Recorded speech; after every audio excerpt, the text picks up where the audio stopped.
News Talk 106 to 108. Just gone 20 past 10. News Talk 106 to 108. Put your glasses on, Tom. You won't know where this is going. Yes. Alex Fegan wrote and produced perhaps the cheapest Irish movie ever made. It's called Man-Made Men. It was made for €4,000 and it's just won an award at the Arizona Film Festival. He's going to tell us a bit about it now. Alex, good morning. How are you today? Good morning, Tom. How are you? Thank you very so well indeed. This all sounds like made up stuff. 4,000. Surely that wouldn't even buy the film for a film. Never mind anything else.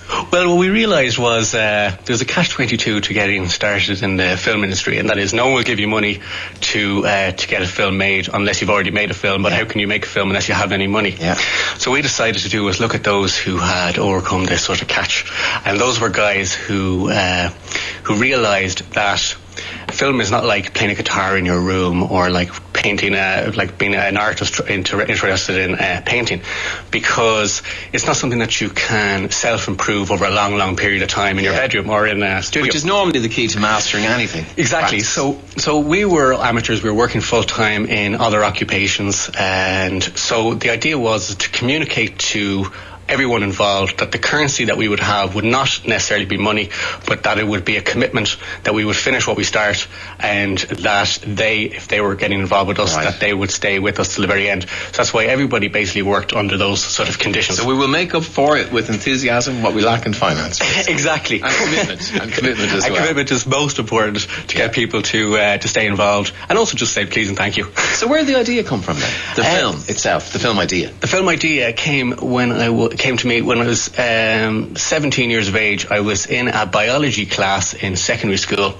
and I read one of those blue boxes in the biology books, and this one had a biography of Stanley Miller, a scientist who in 1953 tried to make life forms from lifeless materials. Right. And I was thinking, God, that's like a real life Frankenstein character, and I was just thinking, what if he actually succeeded in making life from lifeless materials? And then last year in May 2010, a scientist in America called Craig Venter claimed that he actually was the first scientist to create a life form from lifeless materials. He's God. Yeah, exactly.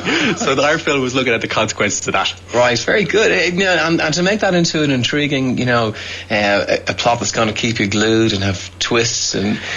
Yeah, so I started writing it and suddenly realised that there was all sorts of offshoots that were connected to the idea of man creating life, such as how it relates to religion, how it relates to our interpretation of where we came from.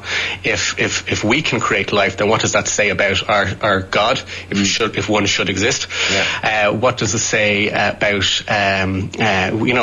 what's the ultimate consequence from that? Yeah. And it occurred to me that the day that shortly after man actually creating life, it would lead to the end of life for man.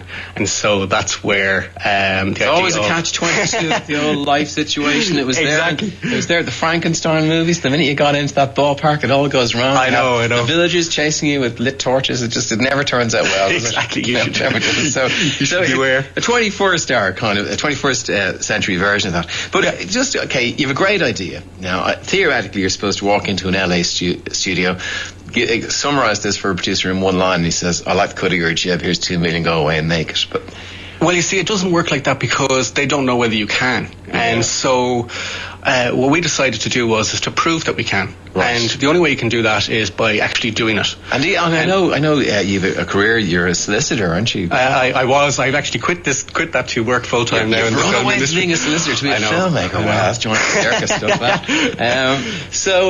But you've no filmmaking background, do you? No, I kind of do. I was interested in animation from a very from a kid, and I used to make loads and loads of films, animated films at home on the bedroom floor with Lego toys and all sorts of stuff like that. You were wasting your time. Probably right. Yes. He's playing in his own world again, love. Yeah, exactly. I used to animate pencils and pencil cases when I was supposed to be doing my homework, but that's where the best ideas come from.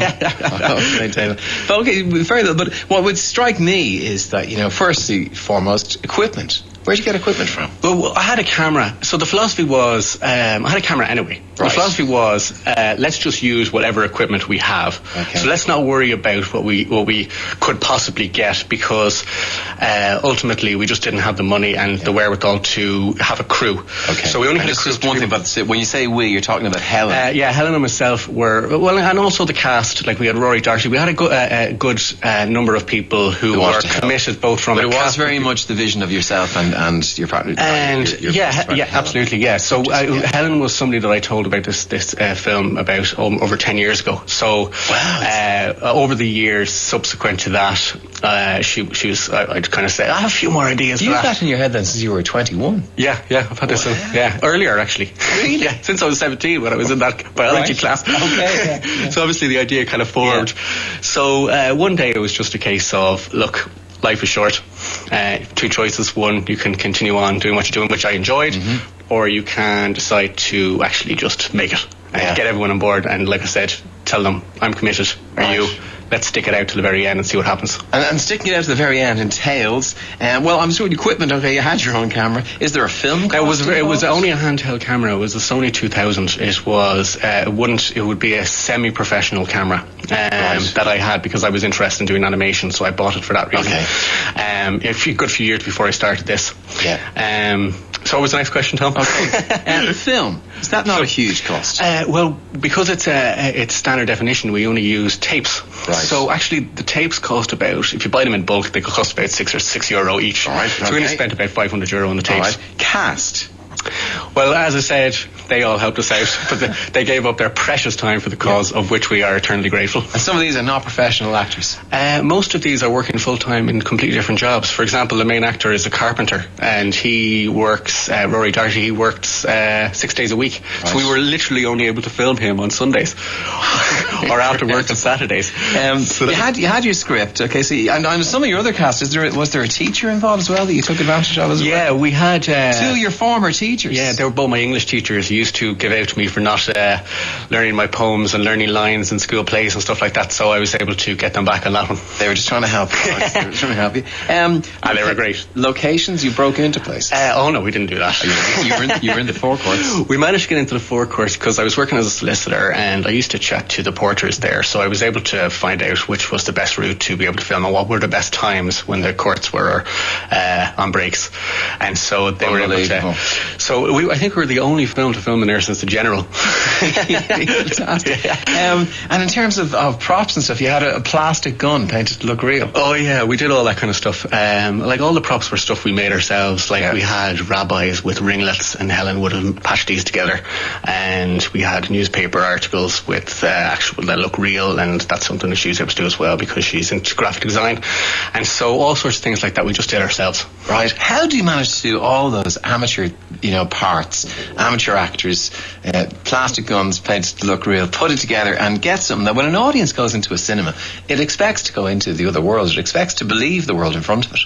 This should let all that down, shouldn't it? Well, I think that people put too much credence into the technical side of things. I think that ultimately, if a story is in any way at all interesting and grabs them, then I think the technical side of things won't really matter. Like you had films like Once, which again were shot from a very low budget, that did remarkably well because people just liked the characters and the story. Right. And so we kind of just believed that if a story, like a high concept story like this, if it has a turn in it early that kind of drags people in, gets people like, say, you give a countdown to the end of the world, and then people want to know what's going to happen next, and they want to sit through the movie and watch it. Yeah. And reaction now, this award it won in Arizona, how significant is that now?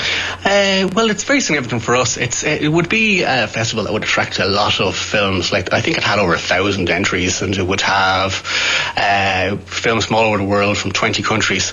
So for us to win an award at that would be major.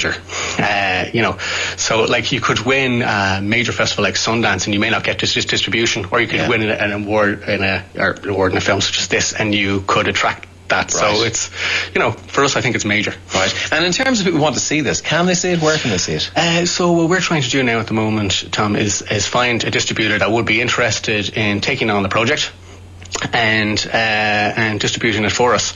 Alternatively, we're also we've got guys interested as well in potentially remaking the idea because they like the high concept. All right. Essentially, though, you've proven that you can do you can make a film? I hope so, Tom. I would humbly state I think so. That's the big one. That's the big one. So what next to you? So next we're I think what we wanted to, one of the reasons why we did this at such a low budget was so that we would have the energy and the ability to move on quickly onto the next one. So we're going to shoot a film later in the year, and it's not a thriller, and it's going to be set in Cambridge, and it's about 3 law students who are conducting a test to see at what point the CIA will start watching them if they do certain things. Oh, that sounds very so again, it's kind of it's a high concept idea as well, and I think it's really suspenseful and interesting. What's the budget? Depends how much money we can raise. Anyone out there that wants to invest in what a shameless plug. Something as much as 10,000 maybe? Oh, we would certainly be able to manage something with that, but obviously we would love to have a lot more. But we're going to make it regardless. Okay, well listen, if you want to get in touch with us, please do 53106 for your text. And is there any way we can see Man-Made Man? I can get you a copy, Tom. Oh, I think we want a little clip, do we? Let's take a little clip of Man-Made Man. How would you feel if your creator slaughtered everyone you ever loved? Which survivor are we talking of? Which of Noah's sons showed disrespect to his father? Disrespect? Think. The youngest son, Ham. Yes, old friend. Ham failed to cover up his father when he got drunk and naked. Why did he show such incredible disrespect? My friend, I believe Ham, the cursed son of Noah, is still alive. It sounds like it was made in 1912, and the people involved maybe wearing black hats and coats, more or less. Very astute. Alex, I love the piano playing as well. Although, by the way, that was from a brilliant composer called Vlad, and if anyone wants to contact him, they can do it through info@feganfilms.com. Brilliant. Alex, dying to see it. I'd love to see it. You can get a copy of it. I'd absolutely love to see it. Okay, I should report back to people on it. Alex, thank you very much for that Man-Made Man. If you get a chance to see it somewhere, please take it with both hands. Now, screen issues going on today. This should be interesting for Tom with the new glasses. Fancy winning a pair of tickets to see Lens